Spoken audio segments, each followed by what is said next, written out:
Okay, let's think about this. A tiny, tiny kink in a pipe causing, well, huge problems. Yeah, exactly. It sounds simple, but the effects are widespread. That's kind of what we're diving into today with coarctation of the aorta in kids.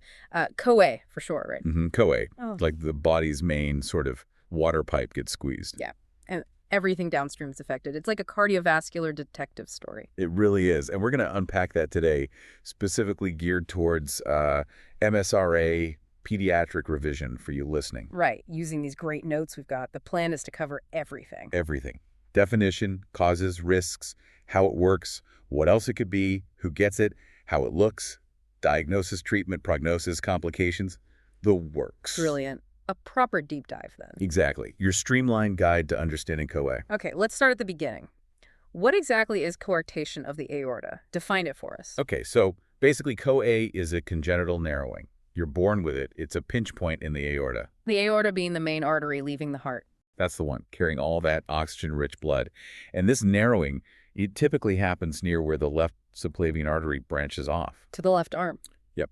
And an important point, it very rarely affects the aorta lower down in the abdomen. Think of it like a specific bottleneck on a major highway. Got it.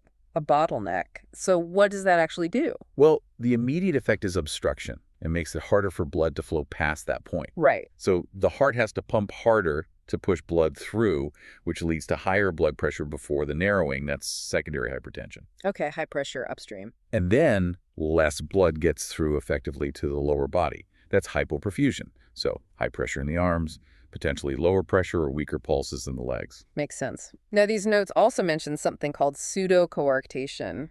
Sounds tricky. Yeah, that's a good one to distinguish. Pseudocoarctation is where the aortic arch looks a bit twisty or kinked tortuous, we call it. But it's not actually narrowed. Exactly. There's no significant obstruction to blood flow, and crucially, the body doesn't develop those bypass routes, the collateral vessels, that you see in true CoA. So it looks a bit like it, but doesn't act like it. Pretty much.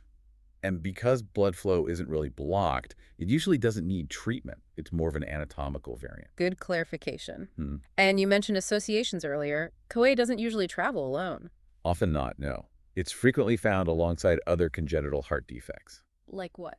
The big one is a bicuspid aortic valve. The aortic valve normally has 3 leaflets, but here it only has 2. That's seen in like 50 to 70% of cases. Really common. Wow, that high. Yeah. Also, things like VSDs, ventricular sepal defects, holes between the lower heart chambers, and it's strongly linked with certain genetic conditions too. Which ones mainly? Turner syndrome is the classic association you need to remember. So think bicuspid valve, VSD, Turner syndrome, key partners for CoA. Okay, definition and associations covered. Let's move to the why. What actually causes this narrowing? The etiology. Well, the honest answer is we don't know the exact cause in every case. It's thought to be down to abnormal development of the aorta while the baby is forming. So something goes wrong in utero. Right. And it's likely a mix of things, probably genetic predispositions interacting with environmental factors during the pregnancy. It's complex. Not just one gene or one event. Probably not. We know genetics play a role because of the link to chromosomal issues like Turner's. Yeah. And there might be a broader genetic susceptibility too. And developmentally, what's the theory there? One idea involves a sort of tissue shelf forming inside the aorta, often near where the ductus arteriosus connects. The ductus arteriosus, that fetal vessel. Yeah, the one that usually closes after birth. That area seems key. And remember those associations. Things like an underdeveloped aortic arch or arch hypoplasia. Right. Intracardiac shunts like VSDs, that bicuspid valve again, maybe even a small left subclavian artery. These often go hand in hand and point to a developmental issue in that region. Fascinating how it all connects. Okay, so given those potential causes, who's actually at higher risk? What are the risk factors for CoA? So pulling from the notes, definitely those genetic conditions we mentioned, especially Turner syndrome, that's a big one. Okay. Then family history. If congenital heart defects run in the family, the risk is higher. Makes sense. And then there are potential maternal factors during pregnancy. Things like certain infections, maybe rubella, or exposure to specific medications or substances, though that's less clearly defined sometimes. So genetics, family history, and maybe some pregnancy factors. Got it. Think genetics, family, mom's health as a quick memory aid. Good tip. Right. Pathophysiology. How does this narrowing actually affect the body's workings? Walk us through that cascade. Okay, Step one is the physical narrowing itself. That increases resistance to blood flow. Simple physics, really. Like squeezing a hosepipe. Exactly like that. The pressure builds up behind the squeeze. So the heart, specifically the left ventricle, has to pump much harder to force blood past the coarctation. Leading to that high blood pressure in the upper body we talked about. Precisely. Proximal hypertension. Now, downstream, the body needs blood too, right? Of course. So it tries to compensate. It develops collateral vessels. These are like small detour roads, trying to get blood around the blockage to supply the lower body. Clever, but probably not as efficient. Often not, no. Yeah. So you get this pattern. Increased flow and pressure before the narrowing, upper body, head, arms, and decreased flow after it, lower body, legs, relying on these collaterals. And what does all that extra effort do to the heart itself? That's the major long-term concern. The left ventricle, working against this high resistance, gets thicker and more muscular. It's called left ventricular hypertrophy, or LVH. Like any muscle being overworked. Kind of, yeah. But eventually, if it's not treated, that strain can become too much, and the heart can start to fail. Heart failure is a serious risk of untreated CoA. Okay, that pathway is clear. Now, differential diagnosis. If a child presents with symptoms that might be CoA, what else should be on our radar? Really important for exams. You need to think broadly, and it depends a bit on age. If the main finding is high blood pressure, Yeah. you need to consider other causes like renal artery stenosis, narrowing of the kidney arteries, or just primary hypertension, especially in older kids or adults. And other heart conditions. Definitely. Other congenital heart defects can present similarly. Think about interrupted aortic arch that's even more severe, complete break. Right. Or various aortic valve problems. Right. And specifically in newborns, if they're really sick, the differential is wider. You've got hypoplastic left heart syndrome, big septal defects, critical valve problems. Yeah. Basically, any critically ill neonate with suspected heart issues needs urgent expert assessment. What about older children or adults? Maybe presenting less dramatically. Yeah, the list expands again. Could it be aortic stenosis at the valve level? Different heart muscle diseases, cardiomyopathies, maybe endocardial fibroelastosis, or just missed primary hypertension. Oh, okay. You might even very rarely consider things like late-presenting hypoplastic left heart, viral myocarditis, or even non-cardiac causes of collapse like adrenal problems. So always keep a broad differential based on the age and presentation. Good point.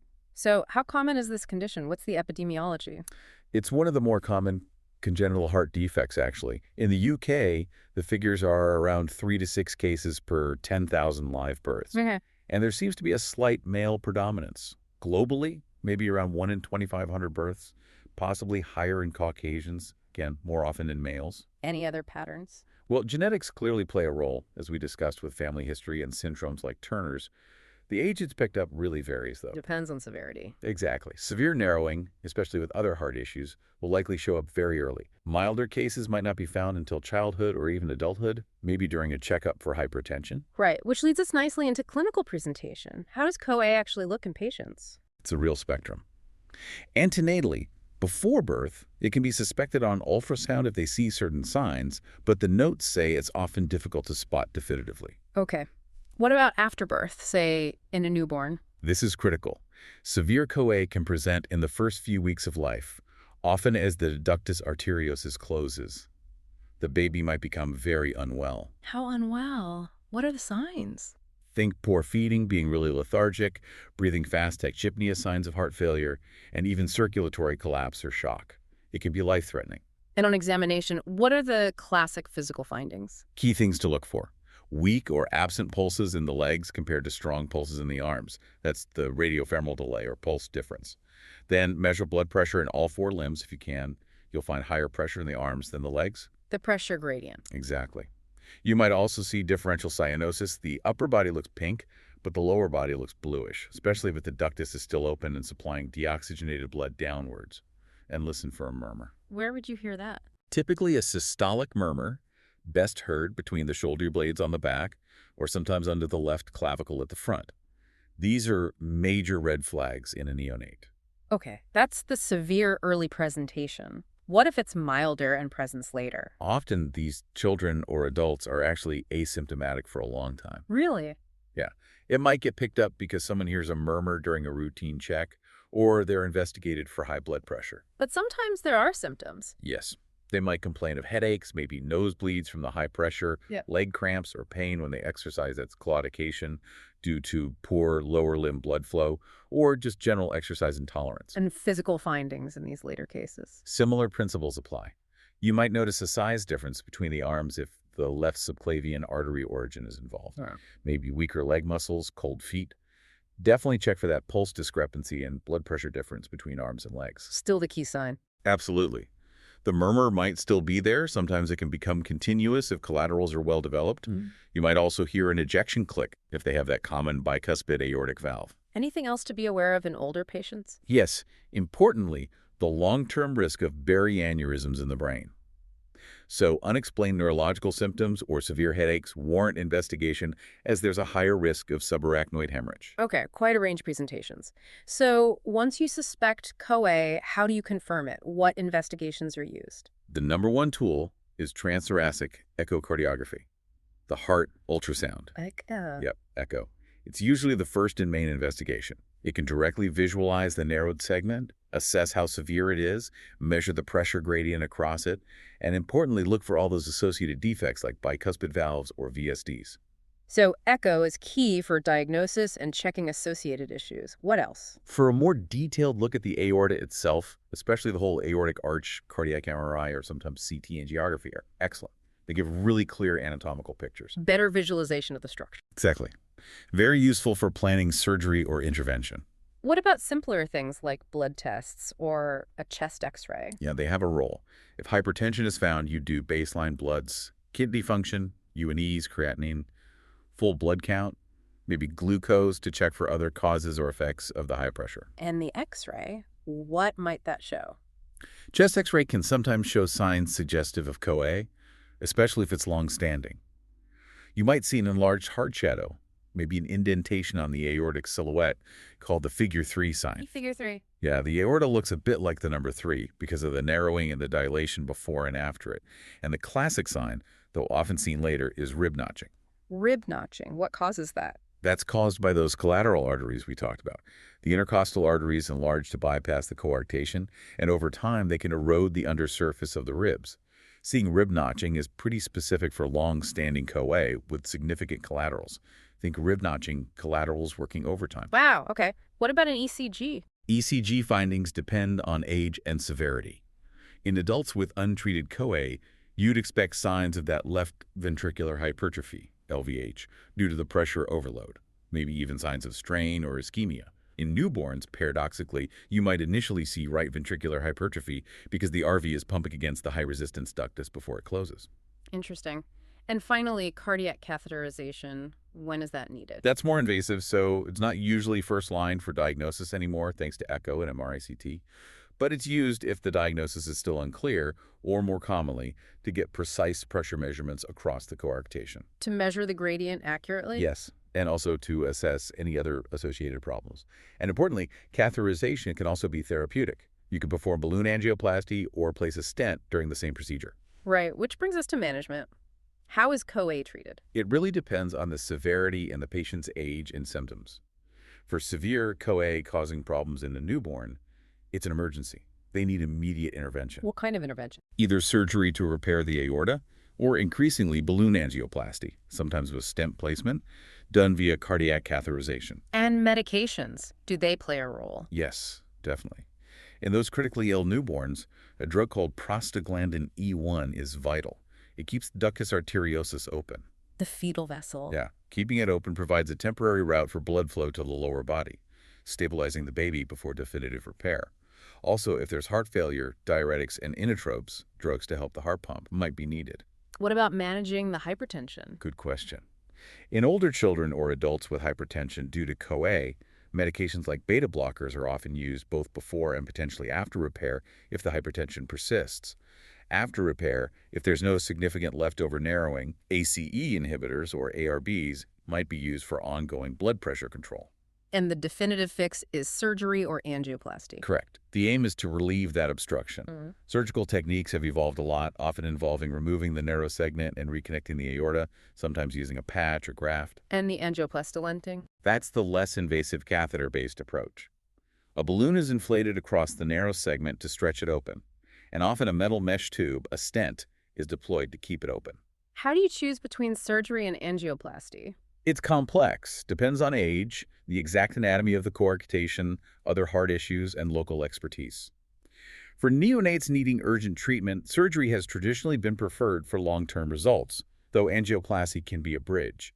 For older children and adults, especially with recoarctation, re-narrowing after previous repair, angioplasty and stenting are often the first choice now. Is one better long-term? Surgery in neonates might have lower rates of needing reintervention later, but angioplasty stenting is less invasive initially. For older patients, stenting is effective but might have its own long-term issues like stent fracture or aneurysm formation near the stent. There's also evidence that balloon angioplasty can be quite cost-effective in children compared to surgery initially. It's an evolving field. Okay, so assuming treatment happens, what's the outlook, the prognosis? Generally, with timely and successful repair, the prognosis is very good. Most people can live relatively normal lives. That's great news. It is. However, and this is crucial, lifelong follow-up with a cardiologist is absolutely essential. Why is that if the repair is successful? Because problems can still arise years later. And comparing that to untreated CoA, the outlook is starkly different. How different? Untreated severe CoA has a very poor prognosis. The notes say less than 20% survive beyond 50 years old. The strain on the heart, the hypertension, the risk of aneurysms, it takes its toll. So treatment is life-changing. Absolutely. Factors like how old the person was at repair and how long they had high blood pressure before treatment do influence long-term survival, even after repair. And what are those potential long-term issues people need monitoring for? The main ones are recoarctation, the narrowing coming back persistent or new onset hypertension even after repair, aneurysm formation in the aorta, especially near the repair site or stent, and a higher risk of premature coronary artery disease and stroke. So ongoing checks are vital. Yes. Blood pressure monitoring, regular echo checks, sometimes MRI scans. Lifestyle advice is also important, usually avoiding very heavy lifting or contact sports, but encouraging regular moderate aerobic exercise.